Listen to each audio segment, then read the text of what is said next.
the presenter rights to Marion. And let me go ahead. Thank you.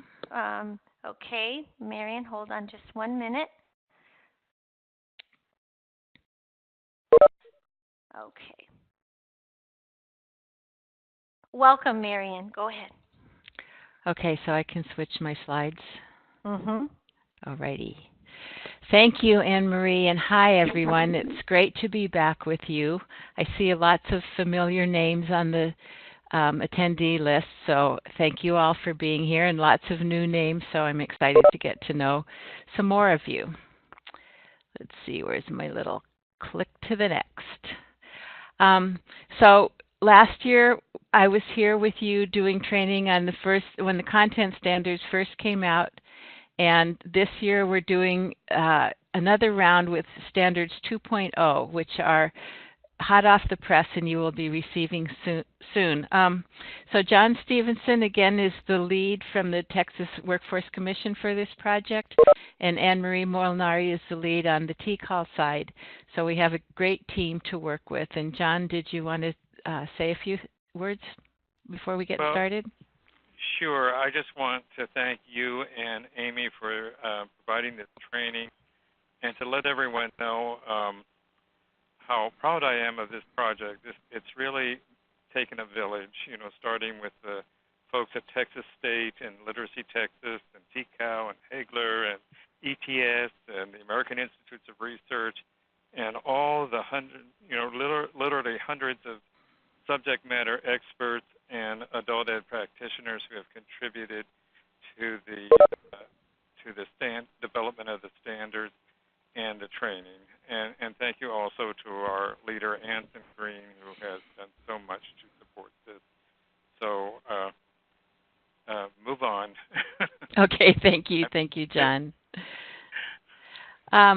So some of you will recognize me from last year with a bright orange background. I have to get rid of that.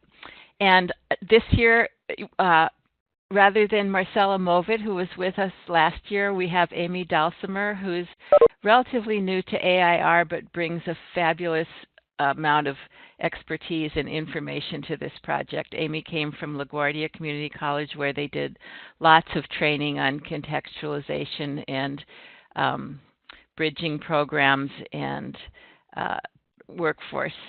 relating workforce and education. So we're really happy to have Amy. You're not going to hear a lot from her today, but you will meet her and we will both be with you in a couple of weeks on the 6th. So here's what we're going to do today. We're going to just talk about the connection between the first set of standards and the new set of standards, which are not different but have additions. We're going to relate those to the employability skills framework. We're going to look at how that fits into a lesson and think about contextualizing in that context, and then we'll quickly talk about what we're doing next, what this whole project is going to look like for this year, and then what we need to do to get ready for our meeting on the 6th. So these are the things that I hope you will be able to do by the end of this webinar. This webinar is going to be packed. I will just tell you, you're going to earn your 1 hour of professional development, so just put your seatbelt on. So who are you in the audience? There are a lot of you, first of all, so that's exciting.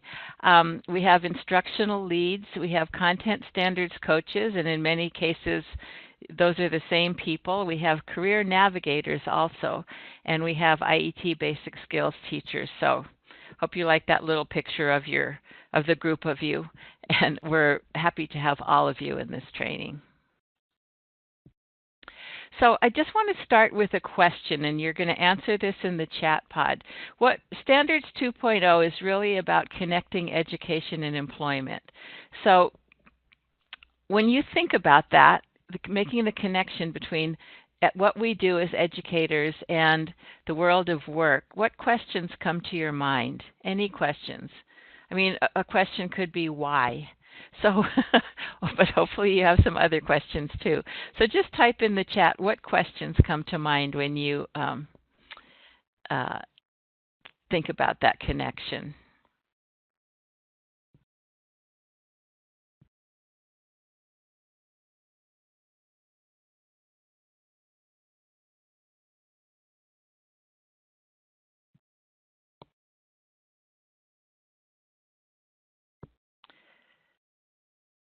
What are companies looking for?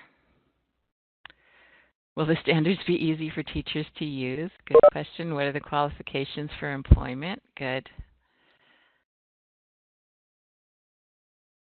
Are we making the most of the opportunities we have to prepare our students for work? That's a great question. How will the standards help us? How do we show that our courses are aligned to industry competencies? Great, you have a lot of questions. Just keep thinking and keep typing. I'm going to continue, but go ahead, and if you have questions to add them. So these are questions that came to my mind. Do education and employment need to be separate? Should they be more connected? Can we make them more connected?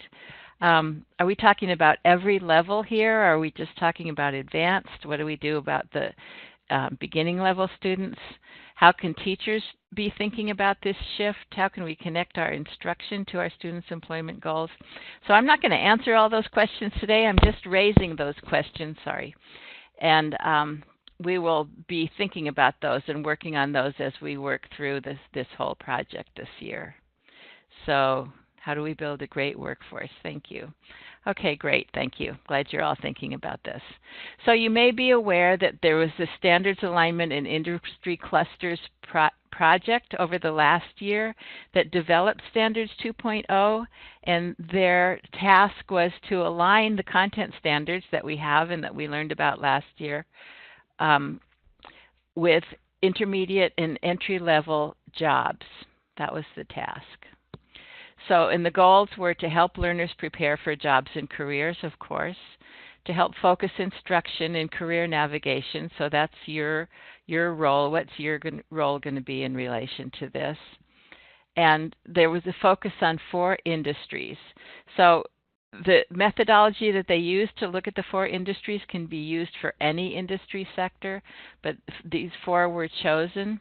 So this is what we're really focusing on, the connection between education and employment, and trying to build on and strengthen that connection.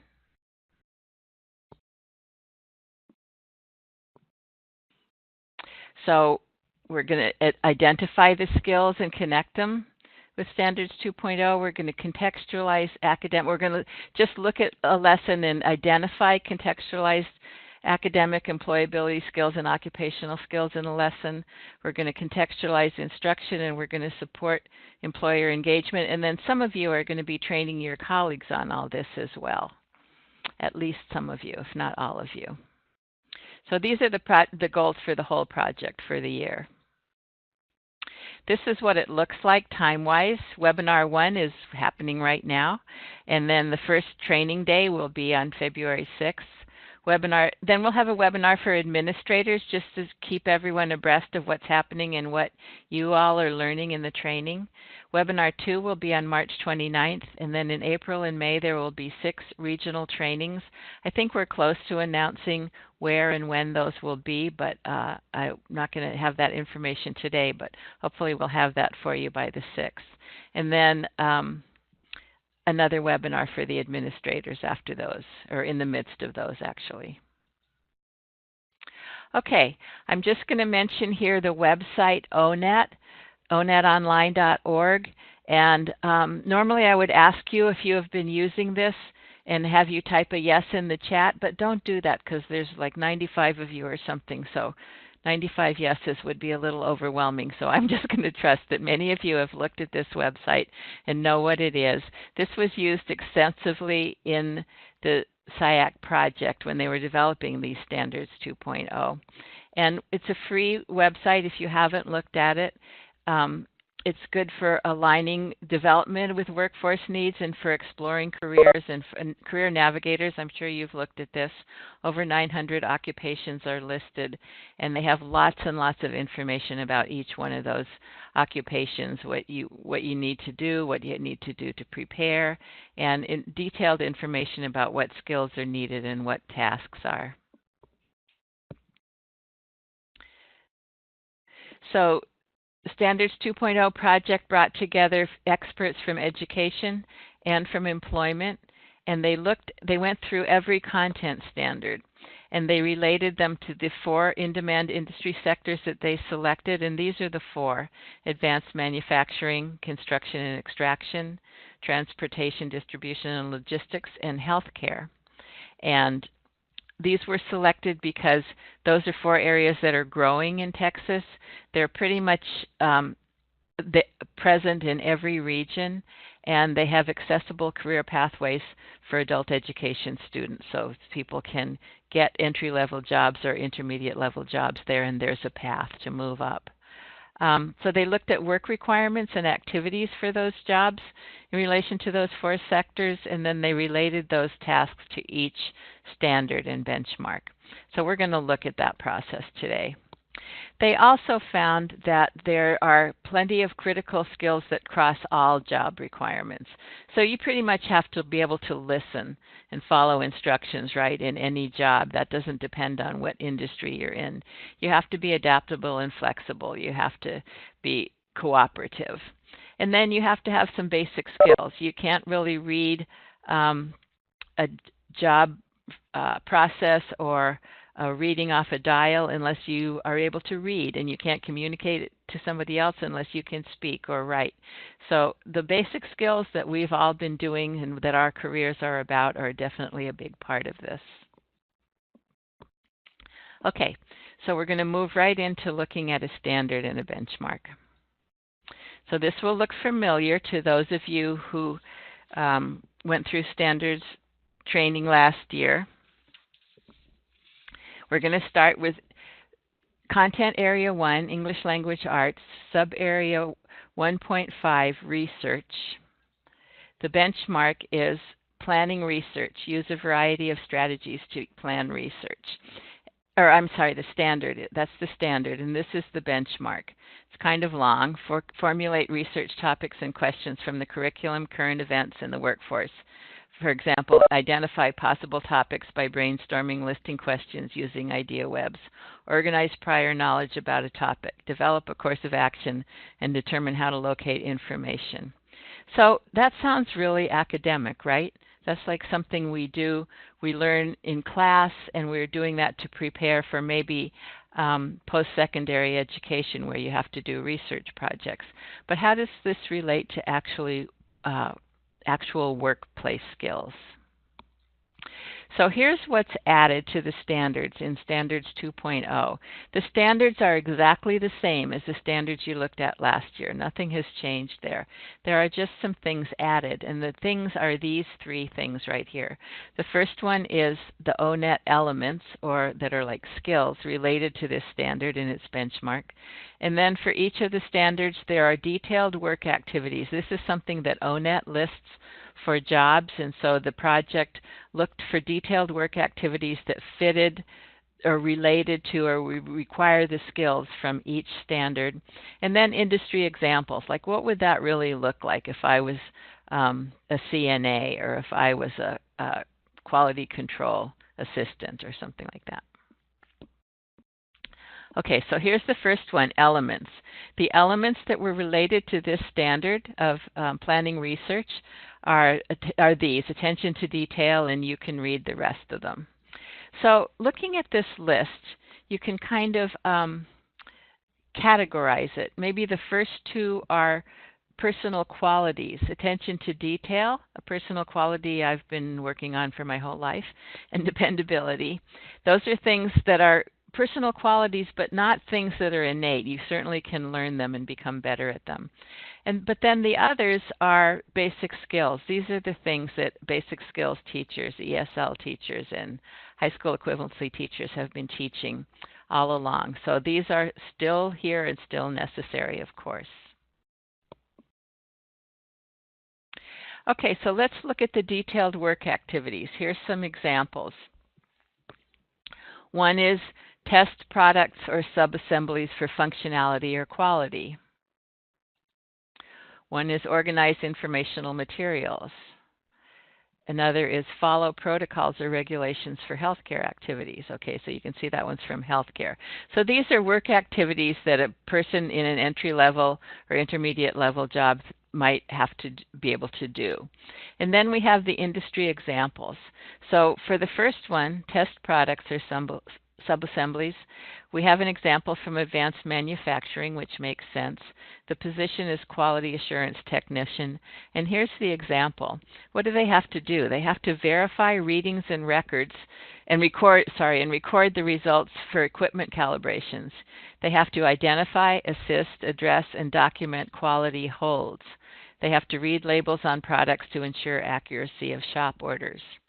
Okay, so there's a lot of examples of things that people will actually have to do. Here's another, organize informational materials from construction. A carpenter, what does a carpenter have to do? They actually have to maintain records, document actions, and present written progress reports, which isn't something that you might necessarily think of first when you think about being a carpenter. And the last one, follow protocols or regulations for healthcare activities. The job is sterile processing technician. And here's the example. They have to monitor, read documents, interpret parameters, etc. So you can see that for each standard, you're going to have in your Standards 2.0 book a whole bunch of examples. So if you're teaching something related to research and you think to yourself, how am I going to relate this to the workplace, if at all? This is a place for you to look and see some examples. It's going to give you a picture in your mind of something you can relate it to for students so that they can relate this to things that they might be doing at work right now or in the future. Okay, so let's look at all these skills and let's put them into a framework. This is the employability skills framework, and I think you have it as a handout already. You might have printed it and have it in front of you. If you don't, it's okay. If you do, it might help you. And some of you have seen this before, I'm guessing, because this has been around for a while. It was developed through a federal project, and I found it very helpful in just kind of giving me a framework for thinking about these kinds of skills, employability skills. So they're divided into 3 categories. The first one is effective relationships, which is basically, how do we, how are our interpersonal skills? How do we get along with others in a team and with supervisors and maybe with people that we're supervising? And then there are the actual skills related to the job that you're doing. You have to be able to do in order to successfully do the job. Those are the workplace skills. And then there's applied knowledge, and this is where our expertise lies already. This is the application of academic knowledge, reading, writing, math, to the job. So let's look at what's actually in each of these. Interpersonal skills, what is that? You might, if you have the paper in front of you, you can see these.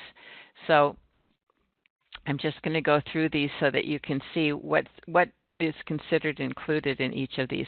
Some of these are skills, exercising leadership, negotiating to resolve conflict, and some of these are personal qualities, adaptability, flexibility, having a positive attitude. They're all learnable, though. None of these are just like you're born with it or you're not. Okay, so looking at this industry example, verifies readings and records and records the results for equipment calibration, identifies, assists, addresses, and documents quality holds. Looking at these interpersonal skills and personal qualities, just think about which ones of these are needed in order to do that task, do those tasks that are described right there. Just think about that, look at the list, and type just the number of the ones that you think are implicated in this task.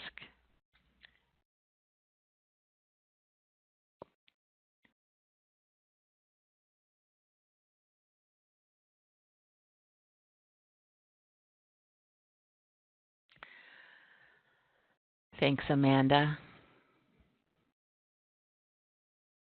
Good, good. And it doesn't have to be one, it might be quite a few of them. Sometimes it ends up being all of them. So we got 1, we got 8, we got 12. Good.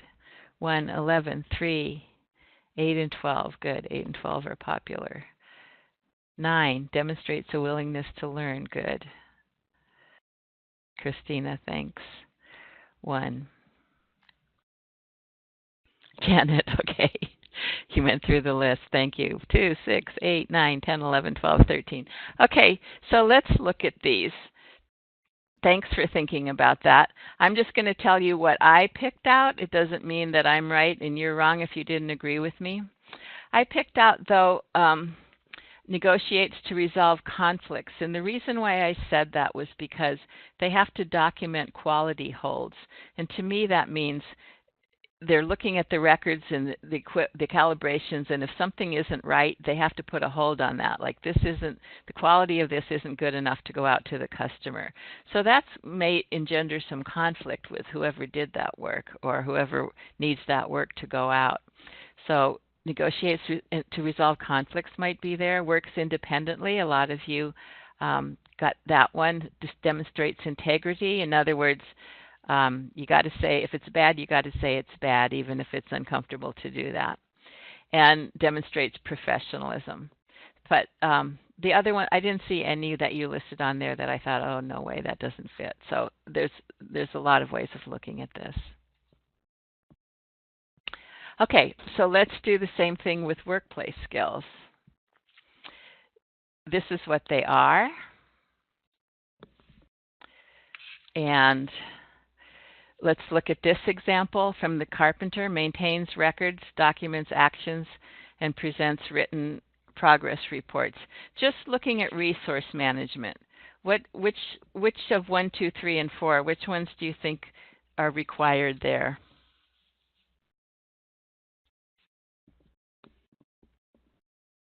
Time, manages time, right. 1 to 4, okay, manages everything, yeah. But especially time, you got to have time to keep records, and that's sometimes a hard thing to do, right? Okay, what about information use? Look at these, locates information, organizes information. Which of these, 5 through 9, are being used here?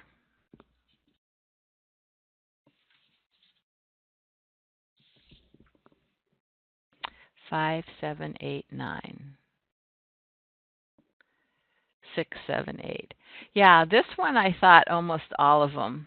I actually didn't get 8, but looking at it again, I thought, well, why didn't I say 8? Because you really, to write documents that what you've done in presented in a written form, you do have to analyze the information that you have and present it in a way that's going to work for someone else. So a lot of those skills are here. What about communication skills? What are we using there? 9, 10, 11, 12, 13. Writing. Okay, it might be verbally, but it does say presents written reports, 11, 12, 13. I think that's 10, 11, 12. Good. Okay, so yes, you have to listen to others. If others' work is in your report, you have to comprehend others' materials. But this is basically about writing reports, so I emphasize the writing skills, observing and writing. Systems thinking, I think I'm going to skip over that one for a minute because we're going to come back to that a little later. And technology skills, well, there's only one there. But presumably you're not writing this by hand, hopefully. So you need some technology skills to write your report. Okay, so you can see that a lot of the basic skills that we teach and the employability skills that we can be teaching in the classroom are related to these and are illustrated by these industry examples. And applied knowledge. Here's another example. The sterile processing technician monitors, reads documents, and interprets parameters for all types of sterilizers to ensure proper function and patient safety. So what basic skills, applied academic skills and critical skills are we using here?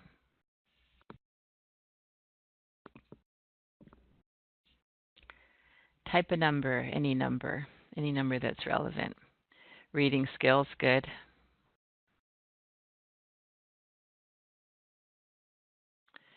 Somebody said math. There might be some math involved in this. Thinking critically, because you're interpreting. and you're ensuring proper function. So you probably do have to make some decisions, because what if there isn't proper function? And what if there is a jeopardizing something that jeopardizes patient safety? You have to make a decision. You have to solve problems. So good, thank you. Those were my responses. Okay, so you get the idea of how this works. Let's look at a lesson. Oh, we're doing really good time-wise. Okay. So you got that lesson. Did you have a chance to read the lesson, the handout that was sent to you with the email? It's called The Green Line, and it's a story about building a light rail line through a neighborhood that didn't have one before, and the effects of that. So it had good effects for some businesses and some people, and not so good effects for others. And the story is just talking about, I think the story came out in the newspaper when the line was opening, and it was kind of reviewing, like, this has been a long process. It took something like 5 years to get this line planned and built. And a restaurant that was on the line business was down 20% during construction, because as you can imagine, construction really interrupted traffic flow and people's ability to get there. But after the line opened, he found his business came back, and then it's increased by 20%. So he was probably happy. And then there was a guy who had a secondhand store. His business was way down during construction, and even after the line opened, people weren't coming in because there was no place to park. I guess the parking that he had was used up by putting the light rail in. So he basically was going to lose his business, it sounded like. Okay, so that's the story. Here's the lesson plan. These are the 4 things that happened in the lesson. They previewed the vocabulary. They either listened or read, let's say they read the article, reading for specific information, like how many businesses opened after the light rail came in, how many businesses closed, how much did it cost, how did the neighborhood feel about it. And then, that was not a good example, because that's going to be under making inferences. So then they listen again or read again and make some inferences. How did Mr. Hassamopoulos, I'm not saying his name right, how did the restaurant owner feel about the light rail? How did the guy who had the secondhand store feel about the light rail? And why, and how come they felt so differently? And then the 4th part of the lesson was critical thinking questions. Is it okay for businesses to close because of building a light rail? Who should make that decision? How does it affect the neighborhood? How do the neighbors really feel? If you were a city planner, how would you have addressed these issues? So those are some critical thinking questions. So those are the 4 parts of the lesson. And then the teacher has a rubric, and so the teacher's walking around and assessing if people are getting the right answers for specific information, if they're making valid inferences, and then about their participation in discussing the critical thinking questions. So they're getting evaluated on all of those. Okay, so that's the lesson. Got a picture of that in your head, I hope? Because here we go. So that lesson was constructed not especially thinking about employability skills, but let's see what employability skills actually are being taught there. What about applied knowledge? Reading, writing. Actually, I don't think I answered this, because almost all of these skills are included, right? I don't know about math, but using scientific principles and procedure. Well, I guess they were using math to look at how many businesses closed and how much, how much business was down or up, percentages and all that. So yeah, so it was all included.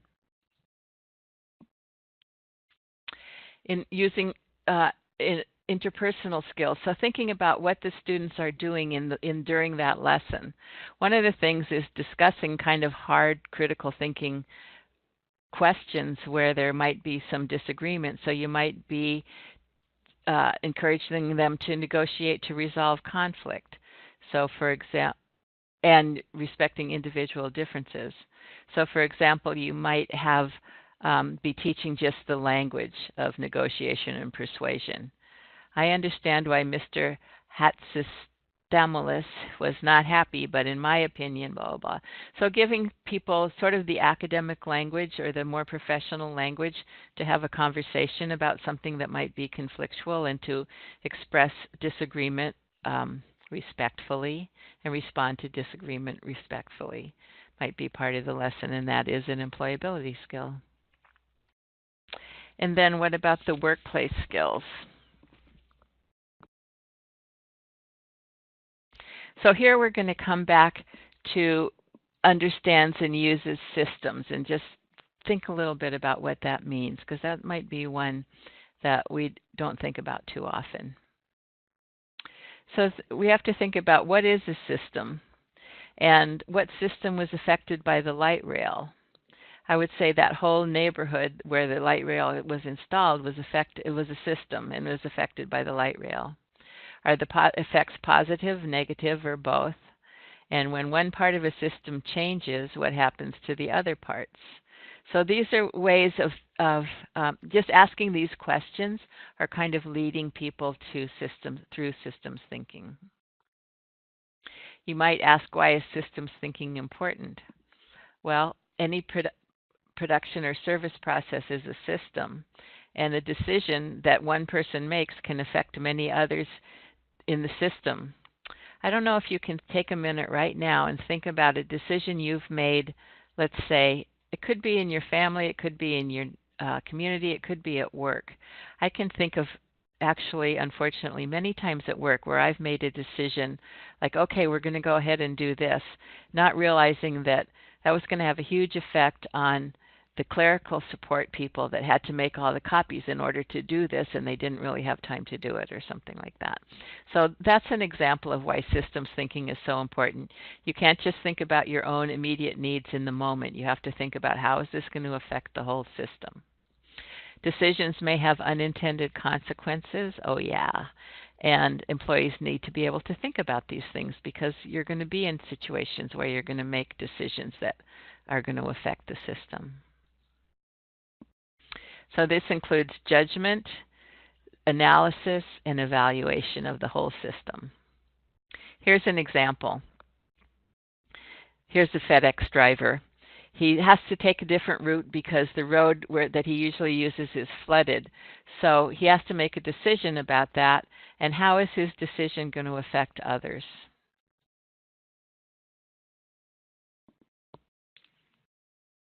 Just type a few thoughts you have about who might be affected by his decision to take a different route.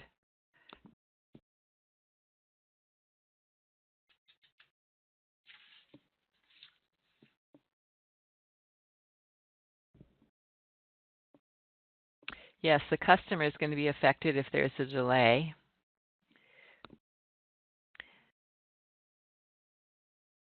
Yes, maybe he has to decide, I should do this customer first because this is more important than the one I was on my way to.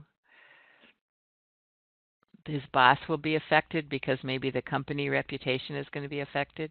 Amount of fuel, extra mileage, the trucker, his supervisor, tracking him on GPS is going to know where he is exactly.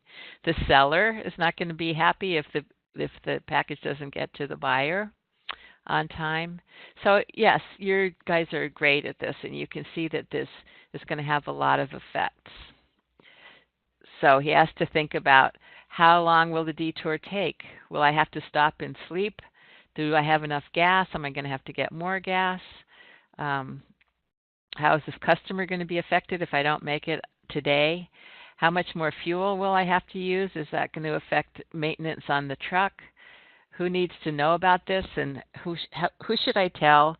Should I tell nobody and just try to deal with it myself? Should I tell my boss? Should I call the customer?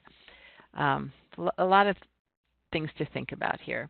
So again, so you can see all this judgment and decision making happening. systems analysis and evaluation happening. So all that, yeah, find the shortest route.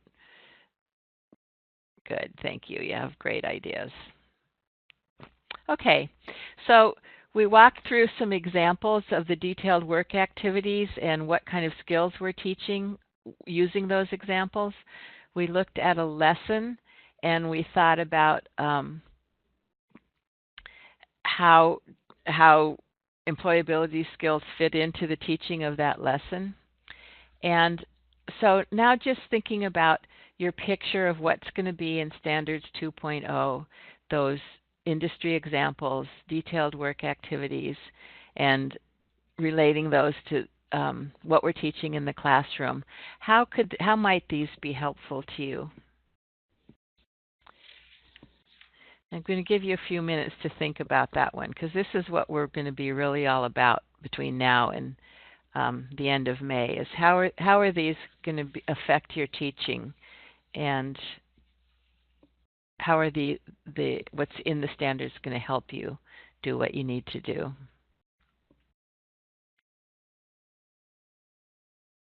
Joshua said contextualization.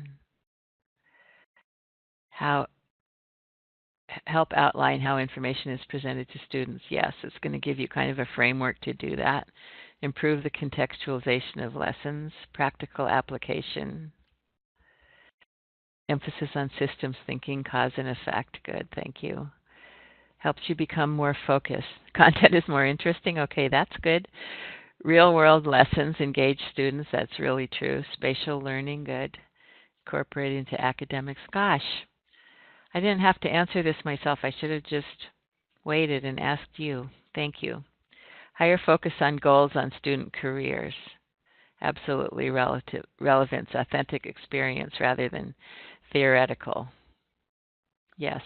Real world applications. That's the why of what we're doing. Great. So, looking at this, I can see that you guys have already thought about these things a lot. So that will really help us apply these standards. Here are some things that I thought might come up. They will help you think of workplace examples to give when students ask how they will use the information. So you're going to have some examples at your fingertips that you might not have had before. I know that I certainly didn't have all those examples.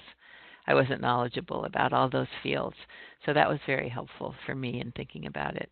It's going to help you talk to students about work they want to do or work that they are doing. So say you have a truck driver, a delivery driver in your class, you're going to be able to pull up examples of exactly things that he or she might be doing. Provide examples for use of class activities. I guess I just said that. And provide variety for students with different interests. So there's a lot of different examples in here, and you should be able to find one that relates to most of your students. And if you don't, if there are students that are, let's say, looking at doing early childhood or home daycare or something like that, you just go on ONET and look for the same things that you find in Standards 2.0. You're going to find them on ONET for a different industry cluster, and you will have the same types of examples. So that's fine.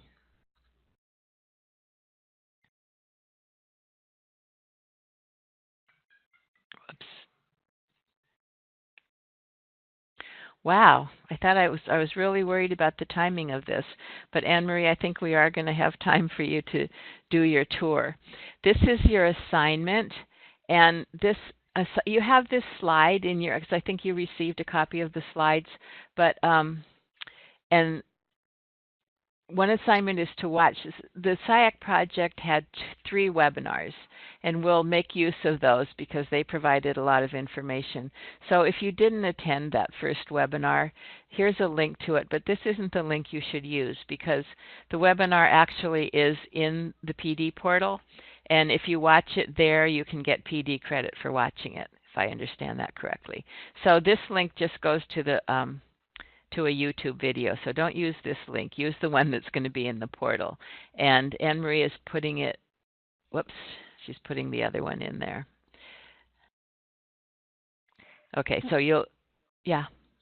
Marian, I will show them if we have time how to get to Okay. yeah, where they can find, search for the SIAC webinar. But I just put the employability survey in Okay. there for you. Yeah. Okay, thanks. Okay, so the second thing is to take this employability skills integration survey. And basically what that is, it's just a form where you look at each one of those skills that we just went through on the employability skills framework and just rate yourself, like I'm doing great on this, or I'm working on this, or I haven't really started this yet, or I'm not doing this and I don't think it's relevant to me. And just fill that out. It's anonymous, but the results will help you know what you need to work on, and it will also help us know where to focus our efforts in the training. So I really, really hope that you do complete the employability skills survey. And the link is here, the link is in the chat, and the link is will also be, this assignment is posted in the portal, and you'll be able to look at it there. And then I take a peek at the new standards if available. I don't think they are. I don't know if they are going to be posted online before February 6th. But if not, you will be receiving them on February 6th, and you will be peeking at them then. Okay, so, wow, I could have just taken a lot more time, but Anne-Marie, we do have 10 minutes, so if you want to take a tour, that would be great. Okay, well, there is a question. Yes, there is a question, Debbie. Deadline for the assignment. Well, the deadline is February 5th, but if you could do it before that, that would really be helpful because we will be flying to Houston on February 5th. So if we could look at those results on the 4th, that would be great. So that makes the deadline maybe midnight on February 3rd. Good question. Thank you. And let's go ahead and see if there's any other questions for a couple minutes before we go ahead and look at the PD portal to see where the community of practices are. And I'm going to ask Beth Ponder to go ahead and transfer the host privileges back to me, if you could, Beth, so I can share my screen. Let me see. But are there any other questions right now? And Marion, if you can hover over where it says Train PD and make me the presenter again, because I cannot share my screen because I'm not the presenter yet. I was in control. Yeah. Sorry, Yeah. didn't know that. That's okay. That's all right. So the first thing, let's see if there's any other questions. And if not, those of you would like to see where to find the community of practice, or I can just quickly kind of walk you through it. So basically, I'm going to just show you very quickly, and you can find the materials for this webinar this afternoon as well as the homework. So I'm going to quickly show you very quickly. And then also, as I know that people may roll off because of their schedules, remember that this webinar will be available in the PD portal. If your colleagues were not able to join today, it should be available in the next week. I just want to remind everybody of that, hopefully. You will receive a certificate of completion, a PD certificate of completion, but please don't check your transcript in the PD portal until Monday afternoon. Those of you, I just also want to remind you, I think I wrote everybody down that's sitting with you if they did not log into this webinar, but please, as Deb reminded in the chat pod, please email me and let me know if you have a colleague sitting with you who did not register and is not logged into the PD portal, okay? So I can make sure that they get attendance credit. So here we go, real quickly, out to the PD portal. I'm going to go ahead and share my screen. Marion, if you can let me know. Actually, that is not the right screen, so hold on. Here we go. Can someone, Marion, can you see the Professional Development PD portal? Yes. Okay, thank you. So Beth Ponder enrolled all of you in a group that is going to allow you to see this community of practice. So I would like you to just remember to always just click on the orange button that says Connect Communities. I always say, when in doubt, follow the buttons. That's what I like to say. And so your communities are going to show up here at the top. And if you cannot see it in your communities, go ahead and email me and we'll get you added to the community. But most of you should be able to see it. So I'm going to scroll down, and depending on how many communities you have, you may have to click to another page. And so here we have the community right here, Standards 2.0 community. This is very simple. You're going to click on here, and there's a tab up at the top that says Topics. You're going to click on Topics, and I want to thank Beth for creating the folders for all of our materials. And your assignment is right here, and I did adjust it already to show the correction. So then, thank you. once you click on it, it'll show up here, and it's right here, webinar assignment. So you can just download it or bring it up. Actually, I'll just bring it up real quick.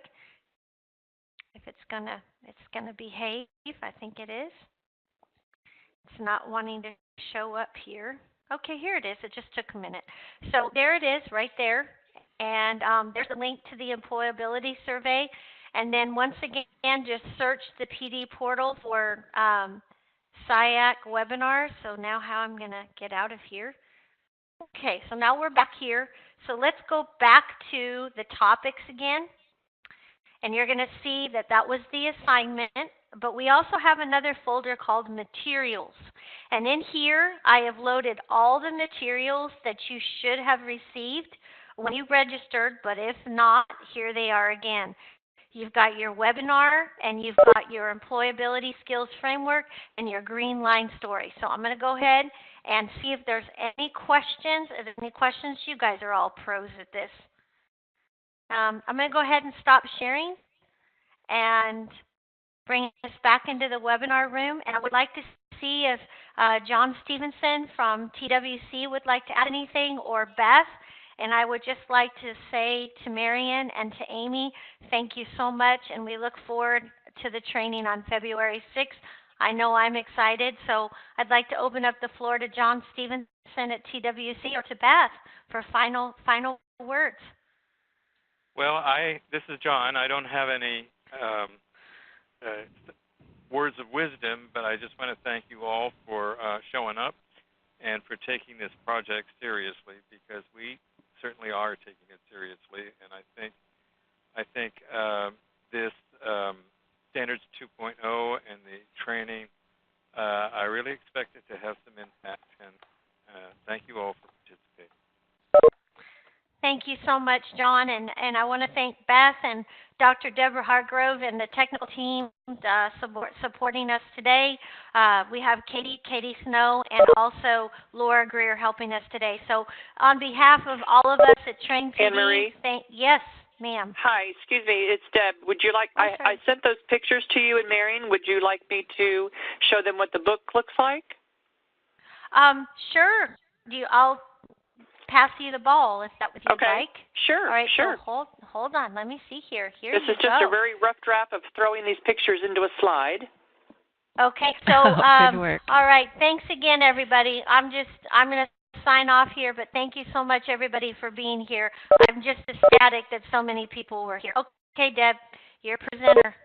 Thank you. Give me just a moment.